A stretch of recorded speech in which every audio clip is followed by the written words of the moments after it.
Hi and welcome to lesson number 3 of section number 9. इस basically lesson में मैं आपको कलेक्ट रिक्वायरमेंट के प्रोसेस के हवाले से बताऊंगा। जनरली जब मैं अपने वर्कशॉप में बात करता हूँ या कहीं और बात करता हूँ कलेक्ट रिक्वायरमेंट के हवाले से, तो एक बड़ा कॉमन क्वेश्चन आता है कि ऐसा यार हम तो ऑलरेडी प्रोजेक्ट किसी एसओडब्ल्यू पे यानी कि स्टेटमेंट ऑफ वर्क पे कर रहे हैं, या प्रोजेक्ट हमें किसी कॉन्ट्रैक्ट के नतीजे में मिला है, या ये कि हम जो प्रोजेक्ट कर रहे हैं उसकी रिक्वायरमेंट्स तो हमें ऑलरेडी पता है, तो हम क्यों बेसिकली जो है वो रिक्वायरमेंट को जाके स्टेक होल्डर से कलेक्ट करें। मैं कहता हूं कि देखें, जब हम प्रोजेक्ट को स्टार्ट कर रहे होते हैं तो उस वक्त जो रिक्वायरमेंट होती हैं या स्कोप होता है या तो वो हाई लेवल होता है या वो इतना सफिशिएंट नहीं होता कि आप उसकी बेसिस पर प्रोजेक्ट को डिलीवर करें। और अगर आपने करेक्ट रिक्वायरमेंट्स नहीं ली तो क्या होगा कि इवेंचुअली आपका जो प्रोजेक्ट है वो सफ़र करेगा। देखिए, मेरे साथ एक दफ़ा क्या हुआ कि एक बैंक ने मुझे कॉल की और उन्होंने कहा कि सर ज़रा हमें आपसे हमारी आपकी कंपनी से इनफेक्ट एक प्रोजेक्ट कराना है। So I went to them and they told me what they want और व्हाट आर देयर रिक्वायरमेंट्स। तो मैंने जब उनकी रिक्वायरमेंट समझी, सब कुछ सुना, तो मैंने उनसे कहा कि जनाब आपको एक सीआरएम चाहिए। उन्होंने कहा हाँ ठीक है, आप हमें सीआरएम प्रोवाइड कर दें। मैंने चूँकि ऑलरेडी एक सीआरएम पे काम किया हुआ था, तो मैंने उसकी रिक्वायरमेंट्स और उसके जो भी फंक्शन और फीचर्स थे वो मैंने उनको ईमेल कर दिए। जब मैंने उनको ईमेल किया तो एक हफ्ते बाद उनकी रिक्वायरमेंट आई कि जनाब ये हमें यही चाहिए, या उन्होंने कहा जी अच्छा ठीक है, ये हमारी तरफ से रिक्वायरमेंट है। जब मैंने चेक किया तो उन्होंने कुछ भी चेंज नहीं किया था, बस उन्होंने अपने जो है टैम्पलेट में, अपने बैंक के टैम्पलेट में उसको डाल के मुझे भेज दिया था। खैर, मैं उनके पास गया, मैंने कहा देखिए जनाब, ये जो करंटली आपकी जो टीम काम कर रही है, जिनके साथ आप ये प्रोजेक्ट कर रहे हैं या जो लोग अभी इसको ऑपरेशनली यूज़ कर रहे हैं, तो ज़रा मुझे उससे भी लेने दें। आपने तो मुझे एज इट इज़ भेज दिया। उसने कहा नहीं ऐसा तो हम वो हैप्पी हैं, आपने जो हमें काम कहा है या जो रिक्वायरमेंट दी है वो ठीक है, मैंने इसीलिए आप ही की सारी रिक्वायरमेंट्स को अपने फॉर्मेट में करके भेज दिया है और आप हमें डिलीवर कर दें। खैर, मेरा काम ये था प्रोजेक्ट की रिक्वायरमेंट को लेना, प्रपोजल को विन करना and then hand it over to the project manager. मैंने वही किया, प्रोजेक्ट विन किया, प्रोजेक्ट मैनेजर को हैंड ओवर कर दिया। खैर, उनको तकरीबन 4 महीने या 3 महीने जो है वो लगे होंगे, उन्होंने वो पूरा कंप्लीट कर लिया। 4 महीने हो गए, प्रोजेक्ट कंप्लीट हो गया। प्रोजेक्ट कंप्लीट होने के 1 महीने बाद आई वुड से उसी प्रोडक्ट मैनेजर की दोबारा कॉल आई मुझे बैंक से, कह रहा था जल्दी आओ, एक अर्जेंसी है। मैं कहा यार शायद कोई नई रिक्वायरमेंट है, कोई नया बिजनेस है।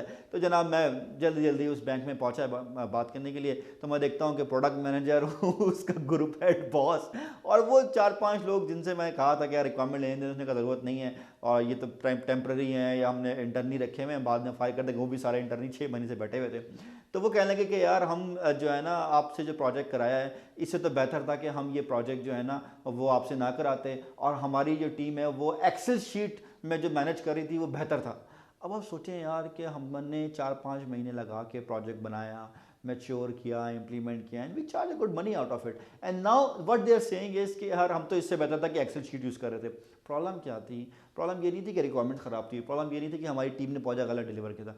प्रॉब्लम ये थी कि हमने स्टेक होल्डर्स से इनपुट नहीं लिया था। प्रॉब्लम ये थी कि हमने उन रिक्वायरमेंट्स को वेरीफाई या वैलिडेट नहीं किया था कि एक्चुअली स्टेक होल्डर चाहते क्या हैं। खैर, वो बाद में फिर हमने फर्दर उसको चेंज किया, जो थोड़ी बहुत उनकी एडिशनल रिक्वायरमेंट्स थी उसको मैनेज किया, तो जाके हो गया। तो आप चाहते हैं कि क्या आपका प्रोजेक्ट ड्यूरिंग द एग्जीक्यूशन या प्रोजेक्ट कंप्लीशन के बाद इस तरह के जो है सिनेरियो से गुजरे? Of course not. Then what we need to do is we need to do the collect requirement process, जहाँ पर हम प्रॉपरली अपनी रिक्वायरमेंट्स को जो है प्रोसेस करें। पीएमआई ने कलेक्ट रिक्वायरमेंट के प्रोसेस को जो डिफाइन किया, उसने कहा कि हम स्टेक होल्डर्स की रिक्वायरमेंट्स को डिटरमाइन करें, उनको डॉक्यूमेंट करें और उनको मैनेज करें, ताकि हम प्रोजेक्ट की नीड्स को जो है ना वो as per the project requirement जो है वो अचीव कर सकें। अगर मैं बात करूं कलेक्ट रिक्वायरमेंट के प्रोसेस की, तो हमारे पास मेनली अगर हम देखते हैं, हमारे पास जो है वो 5 इनपुट्स हैं। पहला इनपुट है प्रोजेक्ट चार्टर। जाहिर सी बात है, हम प्रोजेक्ट करने जा रहे हैं एज अ प्रोजेक्ट मैनेजर, और प्रोजेक्ट चार्टर हमें एक considerable amount of information provide करता है एज अ हाई लेवल कि why we are doing this project, या हमारे प्रोजेक्ट के overall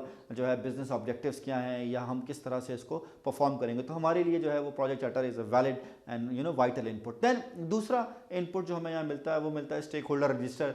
as a project manager हमने इनिशिएशन में जो पहला काम किया था वो यही था कि अपने स्टेक होल्डर्स को आइडेंटिफाई करें। अब हमने उन स्टेक होल्डर्स की मदद से या उन स्टेक होल्डर से पूछना है कि भाई आपको चाहिए क्या, या आपकी रिक्वायरमेंट्स क्या हैं और किस तरह से आप कंसीव कर रहे हैं इस ओवरऑल प्रोडक्ट को। फिर हम बात करते हैं स्कोप मैनेजमेंट प्लान की, जो कि बेसिकली हमें मिला है पहले प्रोसेस से स्कोप के। वो था हमारे पास प्लान स्कोप मैनेजमेंट। ऑल्दो मैंने आपको इस सेक्शन में नहीं बताया, सेक्शन नंबर 9 में, सेक्शन नंबर 8 में मैंने आपको तीनों जो हमारे प्रोसेसेस ऐड हुए हैं, plan scope management, plan schedule management, plan cost management, उसके बारे में मैंने आपको ओवरव्यू दिया था। तो यहाँ पर जो स्केड्यूल मैनेजमेंट प्लान है वही बता रहा है कि हमें किस टाइप की रिक्वायरमेंट्स जो है वो हमें प्रोजेक्ट के लिए अपने स्टेक होल्डर से गैदर करनी है। फिर हमारे पास जो तीसरा इनपुट है यहाँ पर, चौथा इनफैक्ट इनपुट है, वो है हमारे पास रिक्वायरमेंट मैनेजमेंट प्लान कि हम किस तरह से रिक्वायरमेंट को डॉक्यूमेंट करेंगे और रिक्वायरमेंट को डिफाइन करेंगे, इसका पूरा प्रोसेस है। एंड फाइनली अनदर इम्पॉर्टेंट जो हमारे पास यहाँ पर इनपुट है वो है स्टेक होल्डर मैनेजमेंट प्लान। और तो आपने देखा होगा,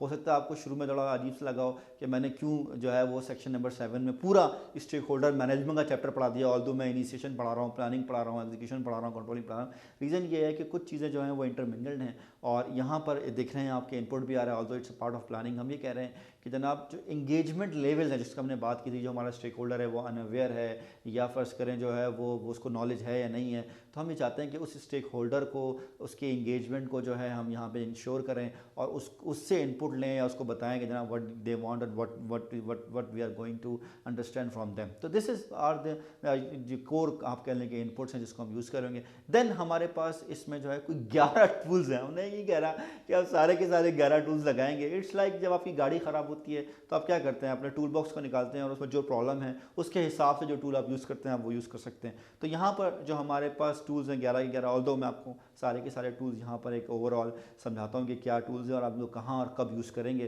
पहला जो टूल है हमारे पास वो है इंटरव्यू। देखिए इंटरव्यू ये नहीं है कि आप प्रोजेक्ट में हर यूज़र से जाके इंटरव्यू करेंगे। मैं ये कहता हूँ कि जनरली आप जो की यूज़र्स हैं या बिजनेस यूज़र्स हैं उनसे जाके इंटरव्यू करें और उनसे ये ना पूछें कि आपको चाहिए क्या, बल्कि आप उनसे ये पूछें कि आपको चाहिए क्यों। तो आपने ये नहीं पूछना है कि चाहिए क्या, आपने पूछना है चाहिए क्यों, ताकि आप बिजनेस रिक्वायरमेंट अंडरस्टैंड कर सकें। ऑल्दो आप ज़ाहिर है टेक्निकल लोगों से भी जाके और एंड यूजर से ये पूछ सकते हैं, लेकिन इंटरव्यू का मकसद ये होना चाहिए कि आप 101 बैठ के उसके पेन पॉइंट्स को अंडरस्टैंड करें, रादर देन ये कि आप उसकी जो फंक्शनैलिटीज़ हैं उस पर बात करें। मैं ये नहीं कह रहा कि वो आप ना करें, बट मैं कह रहा हूँ मेजर फोकस आपका इस तरफ होना चाहिए। फिर हमारे पास जो दूसरा इंपॉर्टेंट टूल है वो है फोकस ग्रुप। एक प्रोजेक्ट में मैं गया, हमारे पास एक पूरी प्रोजेक्ट की टीम बनी हुई थी, उसका नाम था फोकस ग्रुप। उसमें हर डिपार्टमेंट के लोग इंसर्टेड थे। फिर क्या होता था, जब भी हम रिक्वायरमेंट कलेक्ट करने बैठे थे तो अगर फर्स्ट करें वो रिक्वायरमेंट हमने प्लान की थी 2 दिन में और हमारे पास 25 रिक्वायरमेंट्स हैं या हमारे कॉन्ट्रैक्ट में हमारे पास 25 आइटम्स थे, तो हमने हर आइटम के बारे में डिस्कशन करनी थी। तो अब यकीन करें कि हमने प्लान किया कि ये 25 आइटम हम 4 दिन में क्लोज करेंगे, तो पता चला सिर्फ 2 दिन में या 3 दिन में या 4 दिन में हम मुश्किल से 2 या 3 आइटम क्लोज कर पाए। क्यों? क्योंकि हर बंदा, हर डिपार्टमेंट का बंदा अपना से कह रहा था या कुछ ना कुछ इनपुट दे रहा था। तो अक्सर मकसद क्या है फोकस ग्रुप के, जिस डिपार्टमेंट का प्रॉब्लम है या जो कंसर्न लोग हैं या जिनका उसमें एक्सपीरियंस है, ठीक है, या जो उसको यूज़ करते रहते हैं, उस डिपार्टमेंट के बंदे से, उस एनवायरनमेंट के लोगों से आके पूछें। जैसे फर्स्ट करें अगर मैं ये रिकॉर्डिंग कर रहा हूँ, मुझे 18 मिनट या 20 मिनट के से ज़्यादा बड़ा कंटेंट नहीं रखना है, तो मैं क्या करूँगा, मैं कंटेंट राइटर को बुलाऊंगा। मैं उससे पूछूंगा कि जनाब आपने पहले कंटेंट लिखा है या आप मार्केटिंग करते रहे कंटेंट के हवाले से, आप मुझे बताइए how I can keep my content alive and how I can deliver my content and what should be the point of content. ठीक है, तो ये सब चीज़ें जो है मैं हर एक से नहीं पूछूंगा, बाजरा जी मैंने वीडियो रिकॉर्डिंग वाले से भी पूछ रहा हूँ, मैं जो है वो अपना जो है पीएमपी से भी पूछ रहा हूँ, मैं एंड यूजर से पूछ रहा हूँ। What I need to do is we need to confine it. तो हम कहते हैं कि जनाब हम जो है बेसिकली फोकस ग्रुप में स्पेसिफिक लोगों से उसकी इन्फॉर्मेशन लेंगे। फिर हमारे पास जो थर्ड टूल है वो है फैसिलिटेटेड वर्कशॉप। ये वो टूल है जहाँ पर हम ये कहते हैं कि हम क्रॉस डिपार्टमेंटल लोगों को बुला के उनका इनपुट ले लेंगे। और आई वुड रिकमेंड कि अगर आपके पास एक फोकस ग्रुप से एक रिजल्ट आ चुका है, एक मॉडल आ चुका है, उस मॉडल की बेसिस पर अगर आप किसी से इनपुट लेंगे तो that will be easier and helpful to manage it. फिर हमारे पास जो यहाँ पर चौथा टूल अवेलेबल है वो है हमारे पास ग्रुप क्रिएटिविटी टेक्निक। अब ग्रुप क्रिएटिविटी टेक्निक आप जाहिर है वैक्यूम में तो लगाएंगे नहीं, उसको किसी ना किसी या तो फोकस ग्रुप में यूज़ करेंगे या फैसिलिटेटेड वर्कशॉप में यूज़ करेंगे। ग्रुप क्रिएटिविटी टेक्निक की जो टाइप्स हमें पीएमआई ने प्रोवाइड किए वो क्या है, हमारे पास ब्रेन स्टॉर्मिंग। ब्रेन स्टॉर्मिंग क्या है, 5-6 लोग 7-8 लोग बैठ के डिस्कशन कर रहे हैं, लेकिन अनस्ट्रक्चर्ड वे में अपॉर्चुनिटीज़ या आइडियाज़ को जो है हम वो गैदर करने की कोशिश कर रहे हैं। ब्रेन स्टॉर्मिंग का फायदा ये होता है कि सब अपना अपना इनपुट देते हैं, लेकिन अक्सर मेजरली मैंने ये देखा नुकसान ये होता है कि जो ज़्यादा बोल रहा होता है या सीनियर होता है वही कह रहा होगा, बाकी सारे खामोश बैठे होंगे, तो दैट्स अनदर इशू। फिर हम कहते हैं हमारे पास जो दूसरा टाइप है या दूसरी टेक्निक है जिसको हम यहाँ यूज़ कर सकते हैं इस ग्रुप क्रिएटिविटी टेक्निक में, वो है हमारे पास नॉमिनल ग्रुप। नॉमिनल ग्रुप में क्या होता है कि हमारे पास जो है वो बहुत सारे अगर आइडियाज़ हैं तो हम कहते हैं कि जनाब इसको रैंक कर लेते हैं, हम प्रायोरिटाइज कर लेते हैं। जनाब लेट्स सपोज आपके टॉप 5 की रिक्वायरमेंट्स क्या हैं या टॉप 5 आइडियाज़ क्या हैं, फिर हम आहिस्ता आहिस्ता जो है उनको वो मैनेज कर सकते हैं। तो हमने कहा कि हमारे पास जो ग्रुप क्रिएटिविटी टेक्निक है उसमें हम ब्रेन स्टॉर्मिंग को भी यूज़ कर सकते हैं, उसमें हम नॉमिनल ग्रुप को यूज़ कर सकते हैं। तीसरा जो हमारे पास ग्रुप क्रिएटिविटी का ऑप्शन है वो है आइडिया या mind mapping. It's a very great tool, I would say Tony Buzan ने जो इसको डेवलप किया है। हम ये कहते हैं कि जनाब idea mind mapping, let's suppose हम कहते हैं जी पीएमपी पास करना है, तो this is our core problem. अब इसको अचीव करने के लिए हम कहते हैं कि जी हम एक हमारी शाख हमने ट्रेनिंग लेनी है। अब ट्रेनिंग जो है वो मैं जो है वो ऑनलाइन भी ले सकता हूँ और मैं वो ऑफलाइन भी ले सकता हूँ। ऑनलाइन जो है ट्रेनिंग उसमें मैं ऑन डिमांड ट्रेनिंग भी ले सकता हूँ और ऑनलाइन लाइव भी ले सकता हूँ। फिर मैंने कहना है जी मुझे एग्ज़ाम देना है, एग्ज़ाम भी मैं ऑनलाइन दे सकता हूँ और ऑफलाइन दे सकता हूँ। इसी तरह मैं कह रहा हूँ कि जनाब मैंने जो है ना अपनी एप्लीकेशन भरनी है, एप्लीकेशन में भी ऑनलाइन भर सकता हूँ और मैं जो है वो पेपर बेस्ड एप्लीकेशन ही भर सकता हूँ। मैंने क्वेश्चंस की प्रैक्टिस करनी है तो मैं कहता हूँ क्वेश्चंस भी मैं ऑनलाइन प्रैक्टिस कर सकता हूँ और ऑफलाइन जो है वो मैं प्रैक्टिस कर सकता हूँ। तो बेसिकली ये क्या है, हमारे पास एक आइडिया या एक माइंड मैपिंग टेक्निक है। फिर हम कहते हैं हमारे पास जो चौथी टाइप है वो है एफिनिटी डायग्राम। एफिनिटी डायग्राम ये है कि बस मल्टीपल आइडियाज़ हैं और मैं उन मल्टीपल आइडियाज़ को जो है बेसिकली वो ग्रुप कर रहा हूँ कि लेट्स सपोज मैं कहता हूँ जी अगर मुझे जो है वो कोई लेट्स सपोज मुझे एक प्रोजेक्ट करना है ईआरपी का, तो मैं कहता हूँ जनाब ये ईआरपी के प्रोजेक्ट में ये डेटाबेस से रिलेटेड आइडियाज़ हैं, ये डेटाबेस से रिलेटेड रिक्वायरमेंट्स हैं, ये उसके प्रोडक्ट या सर्वर के हवाले से जो है वो रिक्वायरमेंट्स हैं, ये उसके जो है वो फंक्शनल रिक्वायरमेंट्स। तो इससे आसानी हो जाएगी कि मैं उसको ग्रुप कर सकता हूँ और उसको मैं मैनेज कर सकता हूँ। फिर हमारे पास जो पीएमआई ने पीएमबॉक 2012 में ग्रुप क्रिएटिविटी के अंदर एक और ऐड किया वो है मल्टी क्राइटेरिया डिसीजन एनालिसिस, कि हम किसी स्ट्रक्चर के बेस पे किसी मैट्रिक्स की बेस पर जो है वो डिसीजन ले सकते हैं। फिर हमारे पास जो नेक्स्ट टूल है यहाँ पर, जो टूल नंबर 5 भी आप कह सकते हैं, वो है हमारे पास group decision making techniques. Group decision making technique क्या है कि अगर हम सब बैठ के किसी आइडिया पे किसी रिक्वायरमेंट पे डिसीजन ले रहे हैं तो पहली टेक्निक है यूनानिमिटी, 100% लोग एक ही बात पर एग्री हो गए तो हमने कहा कि जनाब ये यूनानिमस हो गया। दूसरा हमारे पास है मेजॉरिटी, जैसे अक्सर हम देखते हैं कि जनाब इलेक्शन हो रहे हैं तो मेजॉरिटी में जो है, जैसे इस वक्त की जो करंट गवर्नमेंट है PMLN की, मुस्लिम लीग की, वो क्या है मेजॉरिटी की वजह से जो सेलेक्ट हुई है। फिर हमारे पास क्या है प्लुरैलिटी। प्लुरैलिटी ये है कि अगर आपके पास मेजॉरिटी अचीव नहीं हुई तो जो सबसे बड़ा चंक है, लेट्स सपोज आप कहते हैं कि जनाब कि एक चंक जो है वो 35% का है, दूसरा 10% का है, तीसरा 5% का है, तीसरा चौथा 25% का है, तो हम 35 को चूज़ कर लेंगे। जैसे पिछली हमारी गवर्नमेंट पाकिस्तान पीपल्स पार्टी हुई थी तो हमने कहा था कि वो मेजॉरिटी तो नहीं मिली थी लेकिन वो प्लुरैलिटी थी और हमने कहा कि आप लोटे जमा कर लें, सॉरी मेरा मतलब आप वोट जमा कर लें ताकि आप काम कर सकें।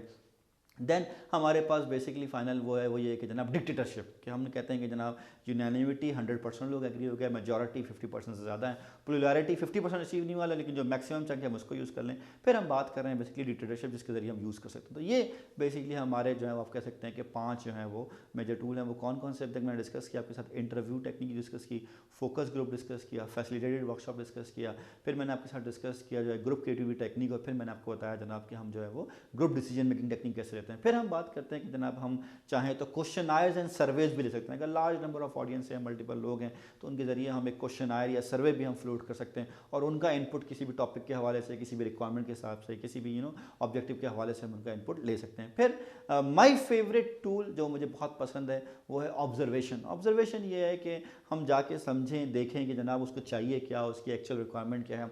इस पर बड़ा मेरा फेवरेट कोड भी है। जब मैं ऑक्सफोर्ड गया, स्टैनफोर्ड गया, तो स्टैनफोर्ड में मैंने जब design thinking and art of innovation पढ़ा तो उन्होंने एक बड़ा मज़ेदार कोड दिखाया कि किसी ने हेनरी फोर्ड से पूछा कि भाई आपको क्या सूझी कि आपने कार बनाई, तो उसने कहा यार मैं अगर अपने ज़माने के लोगों से पूछता कि आपको चाहिए क्या, तो वो कहता है कि मुझे एक फास्टर घोड़ा दे दो, but I gave them a car. So that is a very classic example of observation.